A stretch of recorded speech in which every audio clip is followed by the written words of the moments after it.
I was looking for the secret of success because I was the furthest from successful you could ever possibly imagine. Because I knew that I was better than the situation that I was in.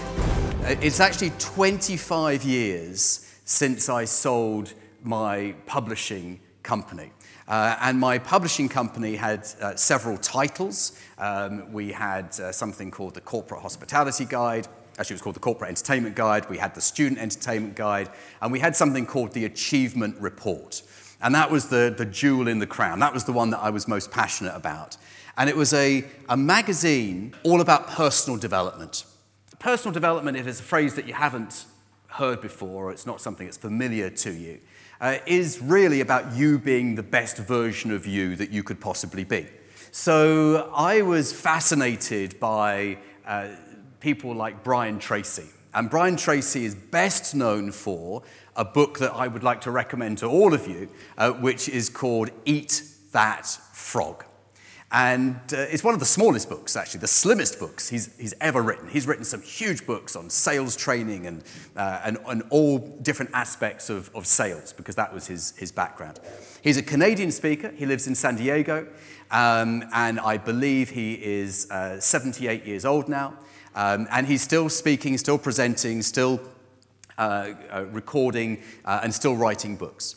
And being the publisher of a magazine on personal development gave me the opportunity to speak to people and have conversations with people that I never would have spoken to otherwise.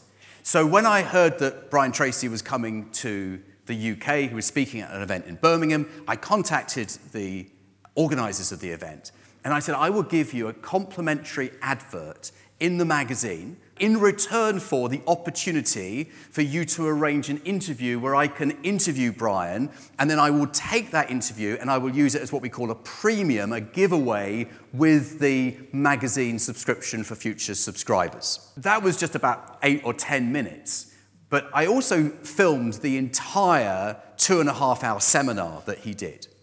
And when I got the VHS of that, I played it again and again and again, because I was looking for the secret.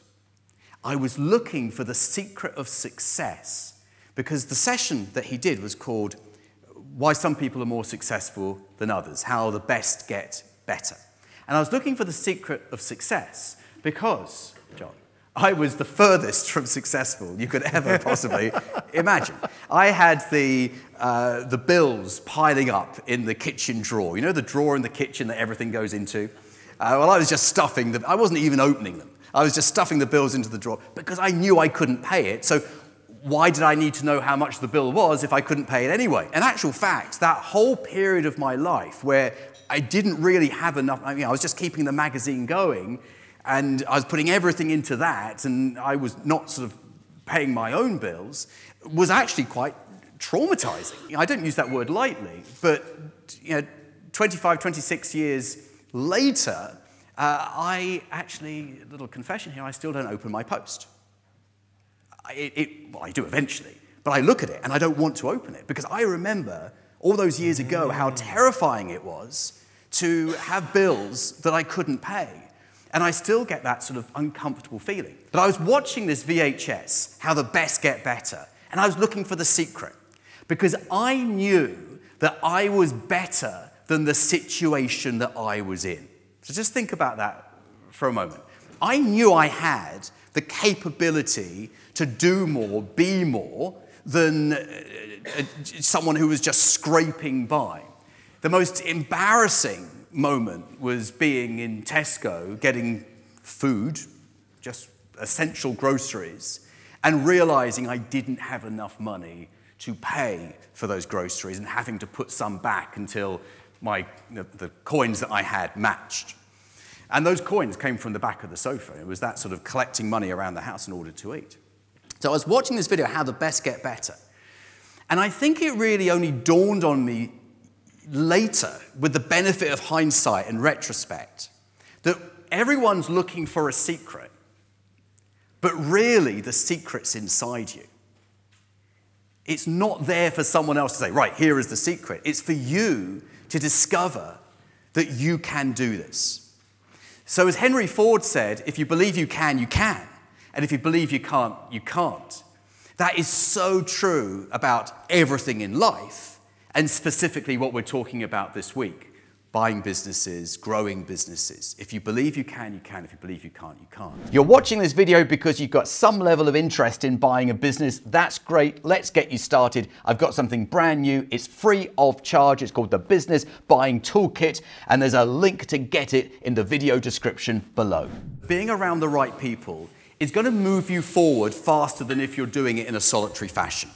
Buying a business is not a one-person job. You need to have the right people around you. Now, here's the thing. The opposite can happen if you're around the wrong people.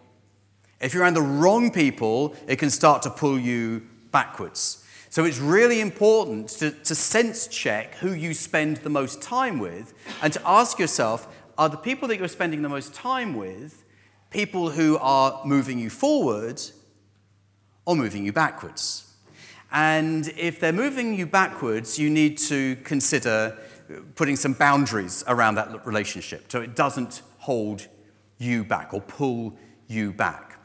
And sometimes people can be negative without realizing that they're being negative. And negative people attract other negative people, and they kind of like huddle together, and they enjoy the negativity. They enjoy each other's company. And those sorts of people don't come to events like this, obviously.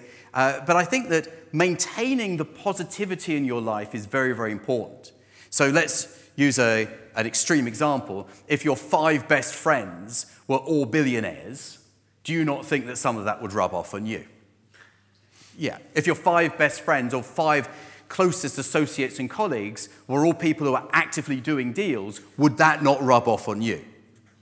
But on the other side of the coin, if your 5 closest associates, colleagues, friends were telling you that you can't do it, why don't you get a proper job instead of doing all that entrepreneurial nonsense? And I've tried and I couldn't do it, therefore you can't do it too. Do you not think that that would have a negative effect as well? I'm interrupting this video to tell you about my most amazing lawyer. His name is John Andrews. You need an outstanding lawyer to get your deal done, so why don't you use mine? His details are on the screen. When he reached heads of terms, send him a message and he'll be able to help you get the deal done. I've been talking to people in exactly the same situation as you for many years now. It's 8 years, actually.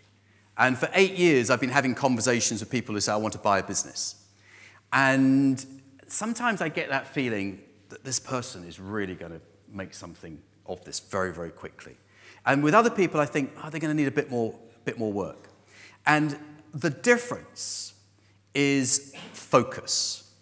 The people who get where they want to go as quickly as possible, because quite frankly, who wants to do it slowly? Everyone wants to do it quickly. Have extreme focus, and they have clarity, and they have goals, and they've written the goals down, and they look at their goals every day, and they know exactly where they want to go, and they know where they're heading, and they have a plan of action to get there, and they know the people that they need to be around, the people who can support them to get to where they want to go. Where the people who take a bit longer typically go round in circles. They don't realize that they're doing it. And I don't mean this in any sort of unpleasant way, but they just move around in circles and they don't progress further forward. And sometimes what it takes is an event like this as a short, sharp shock to say, let's get moving. Let's get moving. Let's act. Action changes things. Let's get focused. Let's get clear. Let's know where we are going, and let's make ourselves unstoppable, because if the self-talk is holding you back, what a tragic situation that is.